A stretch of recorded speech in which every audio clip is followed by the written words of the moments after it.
À 13 h, bonjour à tous, merci de nous rejoindre pour cette nouvelle édition. Voici les titres. Comment seront organisés et vont se dérouler les échanges commerciaux dans le cadre de la zone de libre-échange continentale africaine? Question au centre de l'entretien hier entre le président de la République de Côte d'Ivoire, Alassane Ouattara, et le secrétaire général de l'ASLECAF, Méné Wankele. Le point sur cette rencontre dans ce journal. Toujours en Côte d'Ivoire, les travaux de la 9e édition du TAC, le traité d'amitié et de coopération ivoiro-burkinabé. Le conseil conjoint de gouvernement est présidé aujourd'hui par le Premier ministre ivoirien Patrick Hachi et son homologue burkinabé Christophe Dabiré. Au menu, plusieurs sujets importants pour le développement des deux pays. Enfin, 29,24% d'admis au baccalauréat session 2021 en Côte d'Ivoire. Les résultats ont été publiés aujourd'hui. Tout d'abord, ce communiqué de la présidence de la République de Côte d'Ivoire. Le président de la République, son Excellence, Monsieur Alassane Ouattara, a procédé hier, lundi 26 juillet 2021, à la signature d'un décret de nomination à la présidence de la République. Ainsi, Monsieur Ibrahim Cissé Bakongo est nommé ministre, conseiller spécial chargé des affaires politiques. Fait à Abidjan, le lundi 26 juillet 2021, signé le ministre secrétaire général de la présidence de la République, Abdourahmane Cissé. Dans l'actualité nationale également, l'entretien hier entre le président de la République, Alassane Ouattara, et Méné Wankele, le secrétaire général de la zone de libre-échange continentale africaine. Cette rencontre a porté sur l'organisation des échanges commerciaux dans le cadre, bien sûr, de l'ASLECAF. Les explications dans ce reportage de Awa Touré. Les échanges dans le cadre de la zone de libre-échange continentale africaine ont officiellement démarré le 1er janvier 2021. Un marché unique d'environ 1,2 milliard de consommateurs pour les biens et services produits en Afrique et qui est appelé à développer le commerce intra-africain. Le secrétaire général de cette institution continentale, Wankele Méné, est venu faire au président de la République, Alassane Ouattara, le point sur la mise en œuvre de ce marché commun. Well, thank you very much. First, let me express appreciation to His Excellency the President for. Je voudrais remercier Monsieur le Président de la République pour le temps qu'il a pu m'accorder. Lors de cette réunion, nous avons discuté des défis, d'abord de la mise en place de cette institution, mais également des défis que nous rencontrons. 40 pays ont déjà ratifié la SLECAF. Il en reste encore beaucoup, donc beaucoup reste à faire.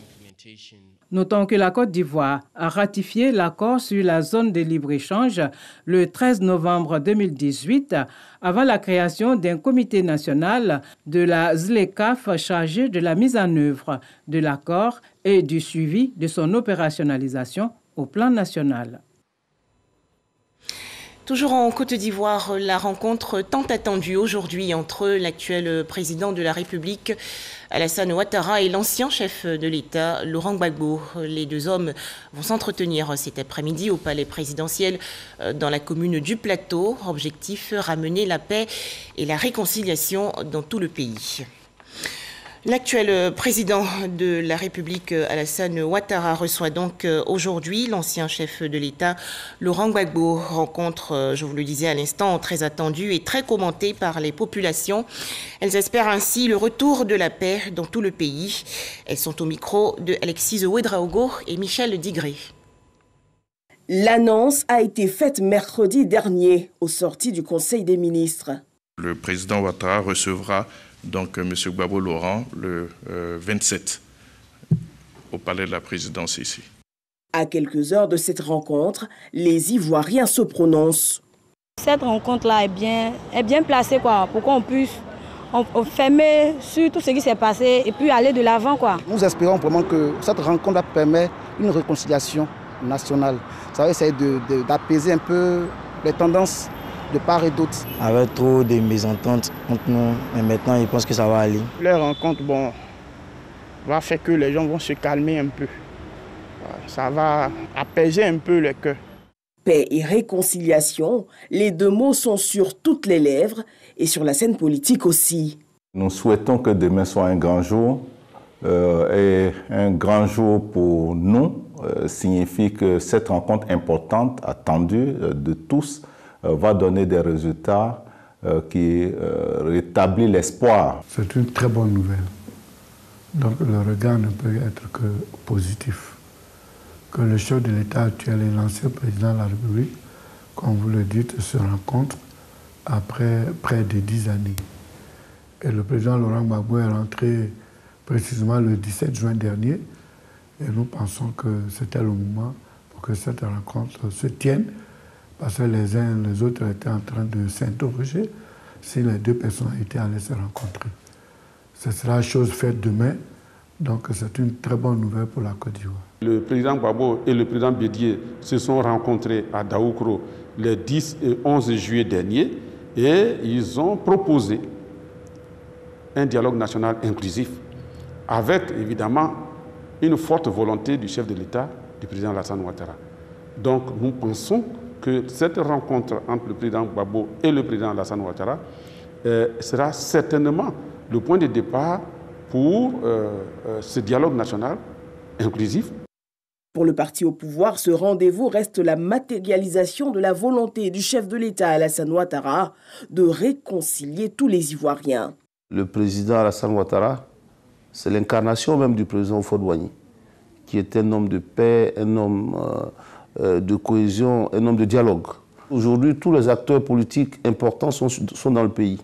Le président Alassane Ouattara, le président Gbagbo, le président Bédié. Et cette rencontre entre le président Alassane Ouattara et le président Gbagbo est vraiment le summum donc, du fait que les Ivoiriens ont besoin d'être ensemble. Notre pays ne peut se développer que s'il y a la paix. Une vision que partage Pascal Afine-Guessant, élevé le week-end dernier au rang d'ambassadeur pour la paix par une ONG, lui souhaite que les trois leaders s'engagent résolument pour la paix. Ils ont aujourd'hui une responsabilité particulière dans ce défi, par la puissance d'incarnation de chacun d'eux. Leur responsabilité est essentielle dans la construction de la paix. Je les appelle à pardonner pour se réconcilier. La réconciliation pour la ministre Anne-Désirée Ouloto est un long processus que ce rendez-vous devrait certainement booster. Depuis 2011, le président Ouattara prône la réconciliation. Il a mis en place des instruments pour soutenir sa volonté. Le 27 juillet, comme les Ivoiriens le disent, quelque chose va se passer. Oui, quelque chose d'important se passera parce que deux frères vont se rencontrer, parce que le président Ouattara, en tant que bon père de famille, donc, crée le cadre de rencontre, de concertation, de proximité avec tous les Ivoiriens. Ce rendez-vous du 27 doit être vrai, il doit être sincère et il doit s'inscrire dans des principes pour une réconciliation durable. Une chose reste certaine, le regard des Ivoiriens et des caméras de la presse nationale et internationale seront braqués sur le palais présidentiel ce mardi. Cette information à présent, après la ville historique de Grand-Bassam en 2012, la Côte d'Ivoire vient de réussir à inscrire un autre bien au patrimoine mondial de l'UNESCO. Il s'agit des mosquées de type soudanais, communément appelées mosquées de Samori Touré. À la faveur donc de la 44e rencontre du comité du patrimoine mondial qui se tient actuellement en Chine, ces vestiges qui marquent l'époque précoloniale et situés essentiellement dans le nord du pays, ont été approuvés comme trésors universels. Un mot à présent sur les travaux de la 9e édition du TAC, le traité d'amitié et de coopération ivoiro-burkinabé. La Côte d'Ivoire et le Burkina Faso passent en revue aujourd'hui plusieurs sujets importants pour leur développement. Et cela lors du conseil conjoint de gouvernement présidé par le Premier ministre ivoirien Patrick Hachi et son homologue burkinabé Christophe Dabiré. Les précisions de Alexis Ouedraogo. Ministres burkinabés et ivoiriens réunis ce mardi autour d'une même table pour le Conseil conjoint de gouvernement de la 9e conférence au sommet du TAC. Cette rencontre préparatoire de la conférence des chefs d'État permettra aux autorités des deux pays de passer en revue l'état de la coopération déjà bien dynamique dans plusieurs secteurs. En matière de santé, nous partageons les mêmes soucis, surtout en cette période de la pandémie de la Covid-19. Il nous a été instruit en tant que ministre de discuter pour pouvoir poser les modalités pratiques parce que les frontières vont bientôt réouvrir et il ne faudra pas qu'à cette occasion, la maladie puisse reprendre du pas. Ce qui se fait de bien chez eux peut être aussi reproduit chez nous. La médecine traditionnelle, par exemple, nous avons donc un axe de collaboration pour voir comment faire évoluer donc la médecine traditionnelle chez nous, puisque nous envisageons de mettre en place l'Institut de la médecine traditionnelle. Mais c'est que nos frères du Burkina sont très avancés dans ce cadre-là. Donc nous allons voir avec eux comment donc travailler pour que nos chercheurs partent chez eux, mais également qu'ils viennent ici pour partager non seulement les essences que nous avons, mais également donc les pratiques. Nous échangeons régulièrement le savoir-faire, les bonnes pratiques et envisageons ensemble le mécanisme pour l'industrie des arts et du spectacle. Il y a un dynamisme qui va être plus amplifié avec les accords que nous allons signer ensemble et qui va permettre un échange en tout cas non seulement sur le plan artistique mais également sur le plan culturel parce que nous avons des valeurs communes. Le Premier ministre burkinabé à l'entame de son mot marque une pause pour saluer la mémoire des défunts premiers ministres Amadou Gon Coulibaly et Ahmed Bakayoko qui auront joué un rôle important dans la mise en œuvre des décisions et recommandations du TAC. À l'heure où les défis sous-régionaux se font de plus en plus importants, Christophe Dabiré invite à une action renforcée, notamment sur la sécurisation des frontières.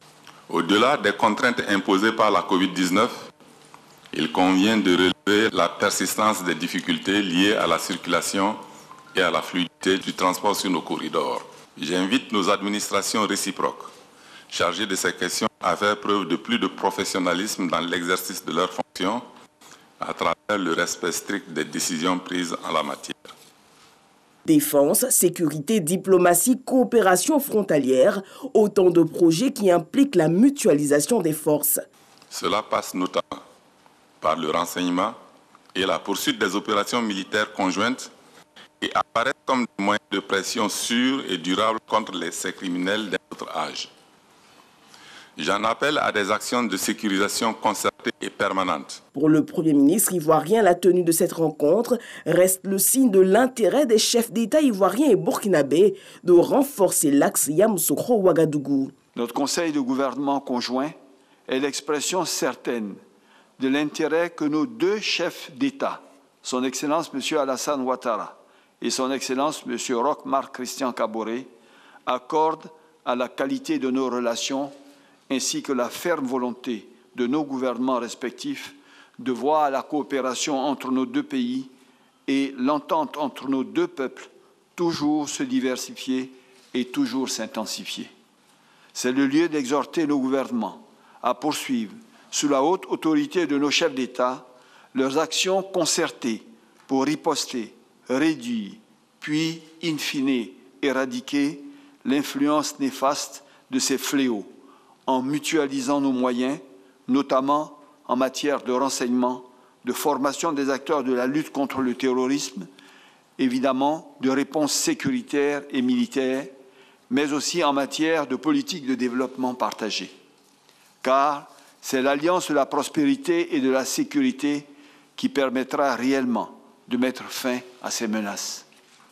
Notre évaluation des actions menées depuis 2 ans déjà devra nous permettre d'apprécier le niveau d'exécution des diligences issues des décisions et recommandations de la 8e conférence au sommet et de faire des propositions appropriées en vue de surmonter les obstacles et les pesanteurs qui continuent d'entraver la réalisation de tous nos objectifs. De même, le Conseil sera invité à se pencher sur l'examen de nouveaux dossiers et des dossiers spécifiques en ayant constamment à l'esprit la sécurisation de nos frontières et de nos territoires face à la menace grandissante du terrorisme qui gagne du terrain dans nos pays. Des travaux qui feront le lit à la prochaine rencontre au sommet des chefs d'État. La construction de l'autoroute Yamoussoukro-Ouagadougou, la réhabilitation du chemin de fer Abidjan-Ouagadougou-Kaya et son prolongement jusqu'à Tambao, l'approvisionnement régulier du Burkina Faso en énergie électrique et en hydrocarbures par la Côte d'Ivoire, la mise en œuvre du programme de facilitation du commerce, du transit, du transport sur le corridor Abidjan-Ouagadougou, la sécurité et la lutte contre le terrorisme, la lutte contre la traite transfrontalière et le travail des enfants dans la cacaoculture, la matérialisation des frontières, la situation post-évacuation du mont Péco et des forêts classées ainsi que l'orpaillage illégal. Nos populations sont conscientes que les décisions et les engagements pris dans ce cadre impactent directement leur quotidien. Nous avons donc l'impérieux devoir de mettre tout en œuvre pour répondre à leurs attentes légitimes dans un esprit de pragmatisme et de recherche constante d'efficacité telle que souhaitée par nos chefs d'État. Nos deux chefs d'État se sont engagés à maintenir l'élan et la dynamique de nos actions communes, preuve de leur attachement au TAC, qui est un important outil de coopération bilatérale, un véritable modèle d'intégration et un puissant levier de développement. Né en 2008 de la volonté commune des deux États de renforcer la coopération, le TAC est devenu un exemple d'intégration et un outil de développement qui fait école dans la sous-région. La Côte d'Ivoire et son voisin, le Burkina Faso, renforcent leur collaboration dans le cadre du traité d'amitié et de coopération neuf. Leurs médias nationaux se rapprochent également. En effet, la radiodiffusion télévision ivoirienne, la RTI, et la radiodiffusion télévision du Burkina Faso, la RTB, vont échanger leurs différents programmes. Les détails, c'est Foura Zegui. Depuis le 25 juillet, une délégation de la radiodiffusion télévision burkinabé séjourne en Côte d'Ivoire dans le cadre du 9e traité d'amitié et de coopération TAC. À l'invitation de la radiodiffusion télévision ivoirienne, cette équipe conduite par le directeur général Pascal Thiombiano est venue s'imprégner de l'organisation de la RTI. Très impressionné également par ce que nous avons vu. Le directeur général nous a fait le plaisir de nous faire visiter le studio production, le studio télévisé, et il m'a également parlé du projet de basculement au Full HD. La nouvelle technologie l'impose et je crois que c'est véritablement la dynamique sur laquelle la plupart des télévisions doivent s'engager. Et sur ce plan, la RTI a une longueur d'avance. Après les studios d'enregistrement et la régie numérique, direction la salle de réunion en présence du directeur général de la RTI et ses collaborateurs pour une séance de travail. Cette réunion aboutit à la signature d'un accord de partenariat entre les deux chaînes. La RTB et la RTI promettent des nouveautés aux auditeurs et aux téléspectateurs. Des échanges de reportages, c'est-à-dire nous allons au niveau de la rédaction de Radio Burkina désigner un reporter ou des reporters qui vont systématiquement, lorsqu'il y a un événement qui pourrait intéresser la RTI Radio, qui va systématiquement envoyer un reportage au niveau de la RTI. Au niveau des programmes, nous avons échangé notre grille, les grands actes de nos grilles de programmes pour essayer de voir ce qui pourrait intéresser la RTI dans nos programmes d'émission. Dans le cadre de ce 9e TAC avec la RTB, nous proposons des conférences de rédaction communes et puis un grand journal commun. Nous proposons plusieurs dossiers sur la vie des Burkinabés en Côte d'Ivoire, sur la vie des Ivoiriens au Burkina Faso, des exemples d'intégration réussie. Et les choses se déroulent normalement. Cette année, vraiment, l'innovation, c'est de faire tout en commun. La signature de ce partenariat entre les télévisions sœurs vient renforcer les liens à travers des actes plus concrets, selon les deux directeurs. Nous sommes un pays de grande tradition cinématographique. Vous avez le FESPACO. Nous avons une expérience avérée en matière de production audiovisuelle, notamment en matière de séries. Et je voudrais dire qu'il y a un partage d'expérience qui est tout à fait possible entre nos deux entités. Du côté ivoirien, effectivement, nous avons signé pour l'acquisition également de programmes télé. Et c'est ce brassage-là qui permettra de mieux faire connaître nos deux peuples de part et d'autre de la frontière. Nous avons beaucoup de projets sur lesquels nous travaillons, mais on a commencé d'abord par les acquisitions de programmes. Pourquoi aller chercher ailleurs et à des prix exorbitants ce que nous pouvons trouver sur place l'un chez l'autre pour agrémenter la grille et les programmes. Donc nous travaillons d'arrache-pied sur ce volet et également nous allons renforcer notre coopération en matière de production et de coproduction. Déjà nous bénéficions lors des missions dans l'un et l'autre des pays des équipements et du personnel sur place, ce qui nous fait des économies importantes. Et donc je dirais que l'horizon s'annonce davantage fructueux pour nos deux entités et la volonté est là, le cadre également, le TAC, et je crois que la RTV et la RTI vont être, j'allais dire, des acteurs clés de la coopération entre nos deux pays. Les jours à venir, les téléspectateurs et auditeurs burkinabés et ivoiriens verront l'apparition de nouveaux programmes sur les antennes de la RTB et de la RTI. Pour rappel, en 2019, les deux maisons de télévision ont signé plusieurs partenariats de collaboration. À noter que le journal de 20h va revenir largement sur les travaux du Conseil conjoint du traité d'amitié et de coopération ivoiro-burkinabé, le TAC 9, édition présentée par Fatou Fofana Camara de RTI 1 et Jean-Emmanuel Ouedraogo de la radiodiffusion télévision du Burkina, la RTB. Un tout autre sujet à présent, 29,24%, c'est le taux de réussite pour le baccalauréat session 2021 en Côte d'Ivoire. Le ministère de l'Éducation nationale et de l'alphabétisation a publié aujourd'hui les résultats. Alors, 29,24% d'admis au baccalauréat session 2021 en Côte d'Ivoire contre 40,08% pour l'an dernier. Mais quelle performance chez les jeunes filles, quels résultats chez les jeunes garçons? Les précisions de la directrice des examens et concours, Mariam Nimaga Dosso. Le baccalauréat session 2021 s'est donc globalement déroulé sans incident de nature à entacher la régularité et la validité. Au terme des délibérations effectuées, dans les 52 centres de correction et de délibération, CCD, il a été constaté que 297 840 candidats ont effectivement pris part aux épreuves dans les 504 centres de composition de la session 2021. Sur cet effectif de présent, 97 candidats ont été déclarés admis, soit un taux de réussite national de 29,24% au baccalauréat session 2021, contre 40,08% en 2020. Ce taux connaît donc un recul de 10,84 points.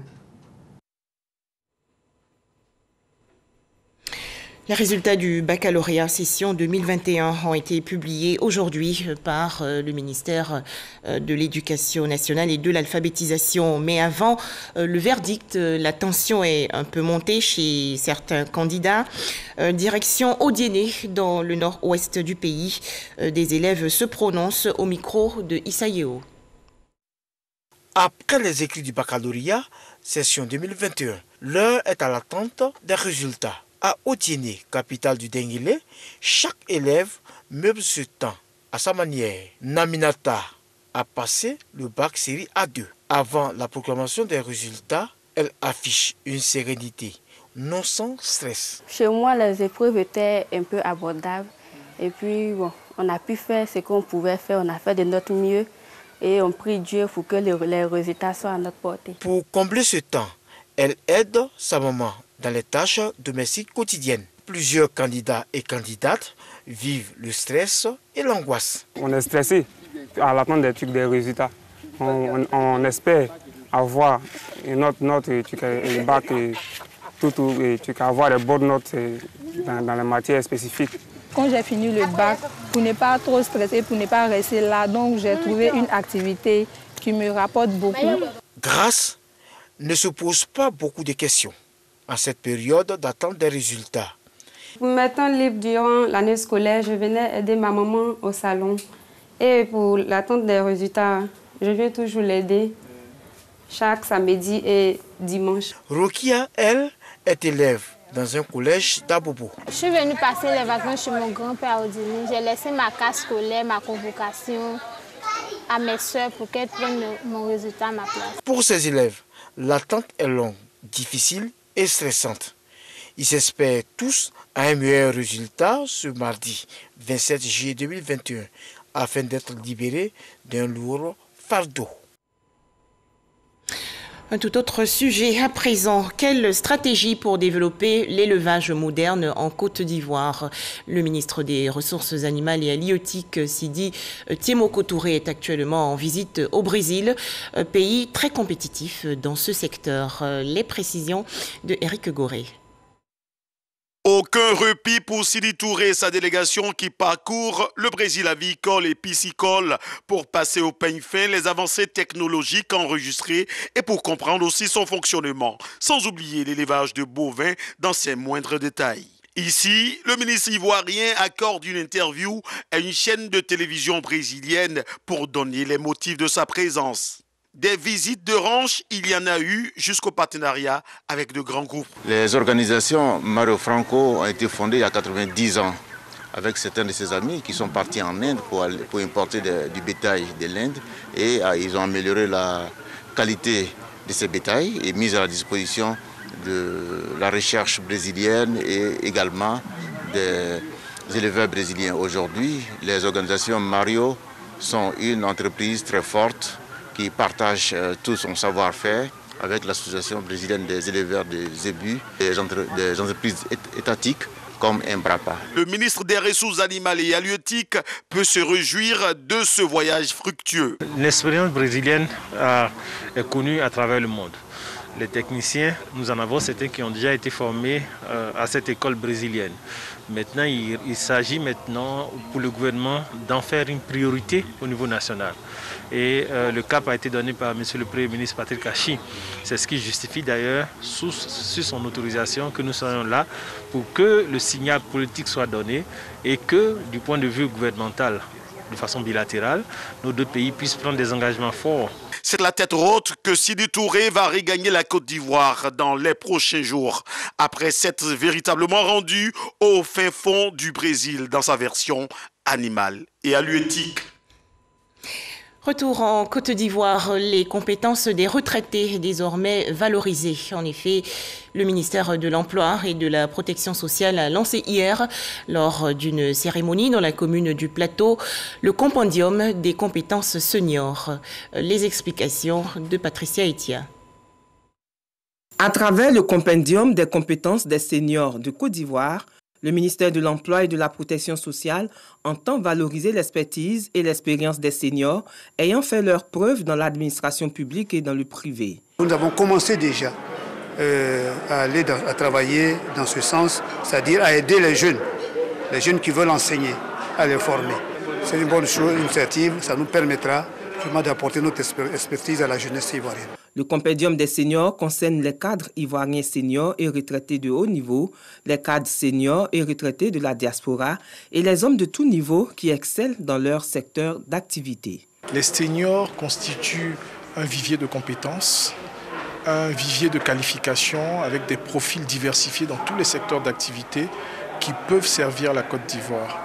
La promotion d'une retraite active et plus digne des seniors est une thématique très chère pour l'IPS Ségraeux en raison notamment de l'inestimable valeur ajoutée que le bénéfice de telles compétences peut apporter à la nation. Le lancement du compendium des compétences des seniors de Côte d'Ivoire s'inscrit dans l'exécution du programme du gouvernement de répertorier les compétences des seniors tant au niveau national que dans la diaspora pour assurer la visibilité de leurs compétences à travers leurs diverses qualifications. Ceux qui ont des expériences avérées sont les bienvenus. C'est pour ça que le compendium s'adresse aux Ivoiriens seniors et aux non-Ivoiriens, les amis de la Côte d'Ivoire seniors. Ils auront des choses à faire au profit de notre jeunesse. Le site web du compendium des compétences des seniors de Côte d'Ivoire est www.competenceseniors.net. Attention, le coronavirus est toujours à l'affût, alors soyons vigilants et restons prudents.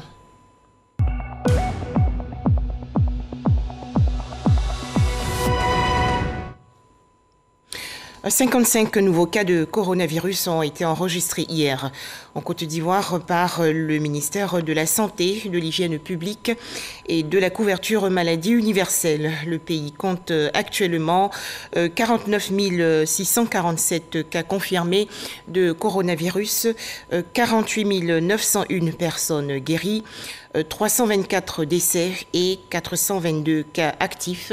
Alors faisons-nous vacciner et respectons les gestes barrières pour mettre fin à la maladie. Des informations sportives à présent avec les Jeux Olympiques de Tokyo 2020. L'Ivoirienne Ruth Gbagbi, première représentante de l'Afrique de l'Ouest à ces JO de Tokyo. Elle est médaillée. La jeune Ivoirienne a remporté hier la médaille de bronze en battant la Brésilienne Milena Titoleni au taekwondo dans la catégorie des moins de 67 kg. La taekwondoïne ivoirienne Ruth Marie-Christelle Gbagbi offre à la Côte d'Ivoire sa première médaille en décrochant le bronze. À l'issue des combats de classement dans la catégorie des moins de 67 kg, Ruth Gbagbi gagne au score face à la Brésilienne Milena Titoleni.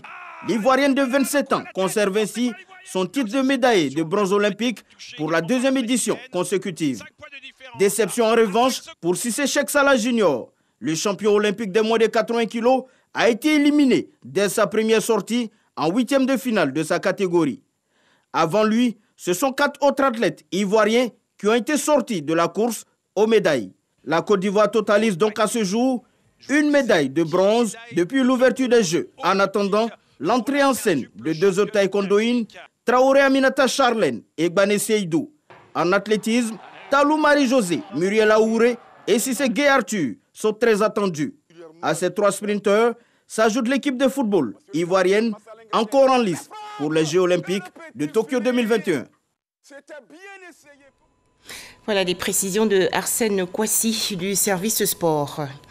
Un couvre-feu de 19h à 6h du matin en Tunisie. C'est une décision du président de la République, Kaïs Saïed, en raison des récentes manifestations populaires dans le pays.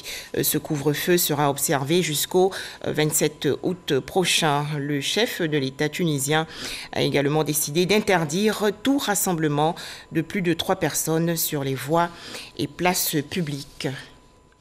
Voilà, merci de nous avoir suivis. C'est la fin de ce journal.